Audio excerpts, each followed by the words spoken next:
Guys సమ్మర్‌లో rain పడితే అలా ప్రశాంతంగా ఉంటది గదా! సో, అలా ప్రశాంతమైన ఒక్కరోజు మేము డాక్టర్ చాయ్ కెఫే అనే ఒక మంచి ప్లేస్‌కెళ్ళాము.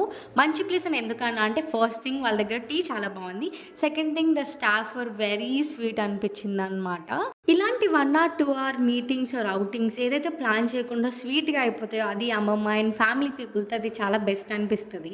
ఇదైతే మా అమ్మమ్మ వాళ్ళ ఇంటి దగ్గర ఓపెన్ చేసిన తర్వాత ఇప్పుడే ఫస్ట్ టైమ్ వెళ్ళడం. This is called doctor chai cafe. ఇది ట్రెండ్స్ పక్కన ఉంటది. టీ అయితే బావుంది. బేసిక్‌గా నాకు టీ బయట అంత నచ్చదు. కానీ నచ్చిందంటే అది నిజంగానే బావుందని. మీరు కూడా మీ ఫ్రెండ్స్‌తో ఈవినింగ్ టైమ్ స్పెండ్ చేయాలి అనుకుంటే ఇది ఒక మంచి ప్లేస్ అనే చెప్తాను నేను. బికాజ్ యాంబియన్స్, సిట్టింగ్ అంతా బావుంది. వీళ్ళ దగ్గర డిఫరెంట్ టైప్ ఆఫ్ స్నాక్స్ కూడా ఉన్నాయి. సో, మేమైతే ఎలాగో వెళ్ళాం కాబట్టి వెజ్ నగెట్స్ ట్రై చేశామనమాట. సో, అవి బావున్నాయి. ఈ క్యూట్ అబ్బాయి మా ఇంటి దగ్గర అబ్బాయన్నమాట. మీరందరూ కూడా హాయ్ చెప్పండి. ఇప్పుడిప్పుడే మాటలు కూడా మాట్లాడేస్తున్నాడు. వర్షం పడిన తర్వాత ఒక మంచి టీ అండ్ మంచి బ్యూటిఫుల్ సన్‌సెట్ ఉండడం మనసుకి చాలా ప్రశాంతంగా ఉంటుంది గదా! సో, నాకు సన్‌సెట్ చాలా హ్యాపీనెస్ ఇస్తుంది. Thank you guys for watching.